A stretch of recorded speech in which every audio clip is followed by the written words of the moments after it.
back, everybody, to our next video. In this video, we're going to talk about how God brought Stacey and I together. And all of those things that sort of led up to that point. Pete, over to you. Hey everyone. So in my last video, I talked about how I had such a great experience growing up in the church. And I must say that my high school years in the school weren't very good. I struggled a lot. But within my church youth group, I had a great time, a great formation, met a lot of great people there. And I was so happy and so blessed with this experience that I had to give back. I just had to. So after high school, into my college years and into working years, I decided that I really wanted to get involved again and really try to do more for the church. And I did, and I got involved with my parish youth group.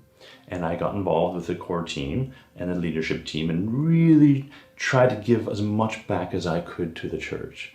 We had a full-time youth minister at the time, and I worked very closely with him. Really tried to learn a lot from this man. And after some time, I think it was about 2 years, he decided to leave. And at that point, he had a really solid youth group going in the church. And he says, okay, Peter, maybe it's your turn to take this over. And then after he left, the church pastoral team asked me, and they said, hey, Peter, do you want to take this on? And I'm like, wow, okay, sure, I'll give it a shot. And I really tried. I really tried everything I possibly could to keep this youth group going. But it struggled, and I struggled. And in the end, it just failed miserably. It just fell apart completely. And I was just left like, what happened here? So I really started to do a lot of praying and a lot of reflecting and searching. And I'm like, there must be something out there for people in doing youth ministry. There has to be something out there. So I searched some more, and I came across a course offered at University of Toronto St. Mike's campus. And it was called the Canadian Certificate in Youth Ministry Studies, backed by the United States Conference of Catholic Bishops. I thought, great, this is exactly what I'm looking for. So I dove more into it to try to get more details, and I'm like, everything I read was just so good. I'm like, yes, I gotta get into this. And looking at the requirements and registration, perfect, it starts in 3 weeks, great.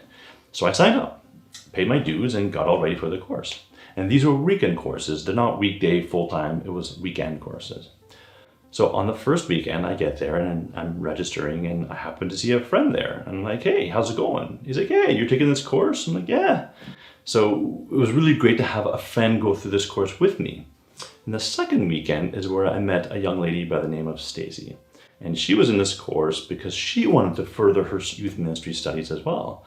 And lo and behold, she was a friend of my friend that was there. So we got chatting and hanging out more and more, and we kind of found out that, wow, we have a lot of common friends that, though they're common friends, we just never met. Wow, this is pretty cool.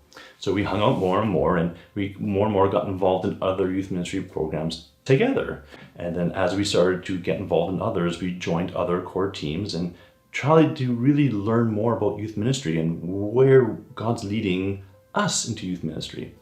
And at first it was just kind of like a friendship kind of relationship, and then that grew and grew as a passion for youth ministry that we had grew a relationship between us. And then after some time, we decided, okay, yeah, let's take this a step further. And then I gave her a promise ring, and then after that, we got engaged. And then I'll save the rest of this for the next video. So I'm going to wrap this up by saying that it was through my passion for working with young people and passion working for the church that God led me to Stacey. And it's been a great, fantastic experience. And in the next video, we'll talk about what happened next. Hey everybody, I'm going to share something today that is quite vulnerable and very personal, but I feel like I really need to share it. And in order to bring sense to all of HopeStone, I have to share this part of myself. So I will start with grade 6, when I really started to notice a change within myself. And that was a very intense low mood. And I thought that maybe it was just teenage hormones, like sort of that preteen hormone, or moving, or issues I was having with the soccer team. And I sort of ignored it, and years went on and I still sort of experienced this low. I went through grade 9 feeling very, very strong waves of sadness and anger and grief, and I could never really understand it, and I didn't really know how to articulate it. And I remember going to some of my friends and saying, like, do you know anything about depression? Like, do you have any resources? Just asking for a friend. It's not me. And I continued to ask people, and I continued to research. And the more I researched, the more I realized that I had a lot of these things. I had a lot of these symptoms. And I really didn't want to have these feelings. I didn't want it. I didn't desire it. I didn't claim it. And I certainly didn't know how to tell people about it. I sort of got to the point further along in high school where my emotions became very, very intense, and my feelings became very, very intense and dark. And I remember going to my mom and saying, I think I need help. And she at first was like, well, I don't know, you're okay. Because I wasn't really explaining or expressing myself. And, I went again and I said, no, like I need help. And so she was like, okay, let's go. And so we went to a doctor, and my doctor took us through, a variety of different medications, and they sort of explained the process, and I was connected to sort of like a therapist. But unless you deal with depression, you understand that there's not one form of treatment for everybody.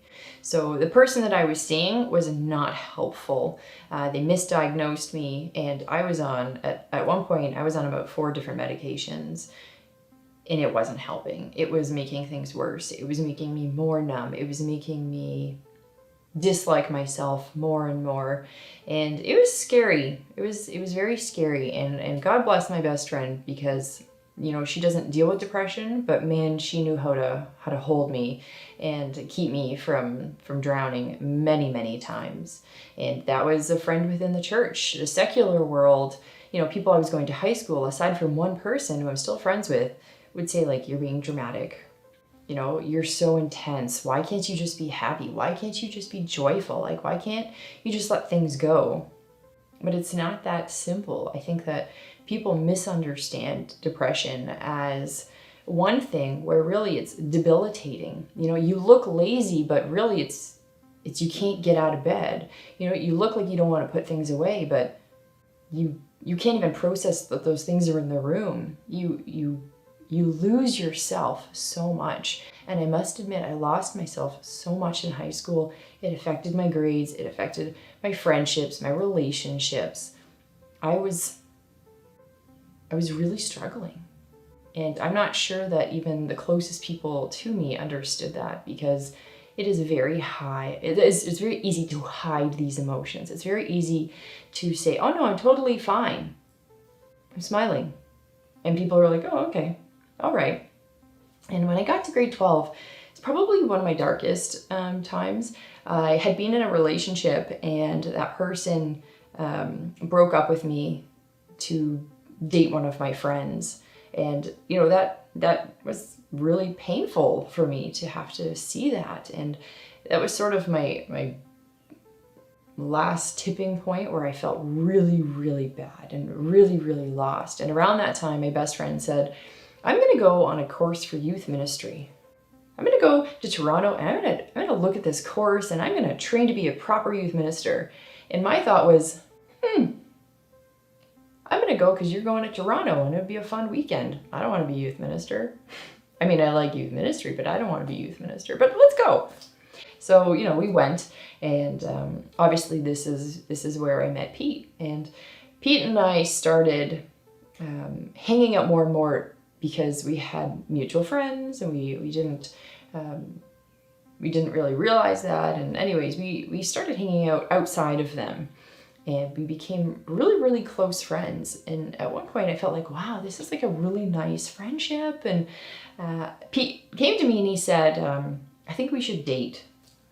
And immediately I thought, oh no, no, because you don't want this. You don't want my secret inner thoughts that are so dark and debilitating. If I share a lot of that with you, you won't want this, because in some way I'm going to break you or damage you, or you'll resent me for being this way. And he sort of was very adamant, and God revealed in a very strong way that like I want you guys together. Like I led you down this path to be together, and I'll share that another day. And so Pete and I did start dating, but it was the first time that I had this person I was in a relationship with look at me and say, "How are you?" I'd be like, "Yeah, I'm fine." I'd be like, No. Like, what are you thinking?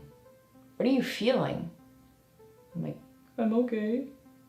No, but like, what are you feeling at your core? And he walked through a lot of those things with me, and he let me cry, and he let me be angry, and he let me be dramatic. And slowly over time, I realized that he wasn't going anywhere. Somehow, God placed this person in my life so that I could find healing where I couldn't find healing. To have something as essential as love in your life really grounds you and really gives you strength, because if Pete could love me like this, then so could God. And if Pete could love me like this, then I could love me like this.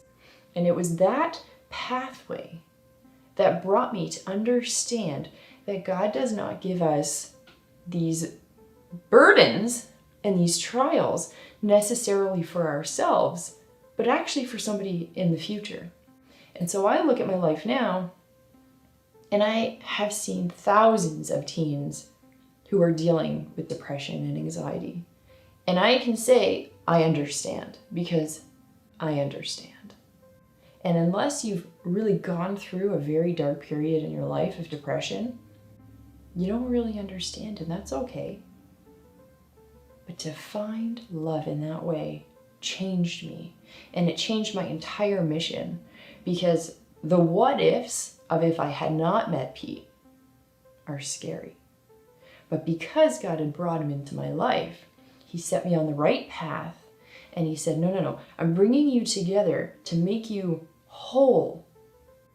You're still going to have all of these things, but you can do it, but you're not going to do it alone anymore. You're going to carry it together, and you're actually going to push forward, because I have a mission for you, and you're going to use that to power, to passion, to drive that mission. And so yes, Pete and I met at the Youth Ministry Certificate Program, but there was so much more that God was doing. And I wish that we would understand sometimes that God's plans are not immediate. They take time, sometimes a very, very long time until they come together. But I'm so thankful for every step of the way. God bless. And that's a wrap on this video. Please join us next time.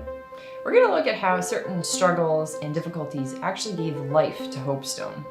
Until then, God bless.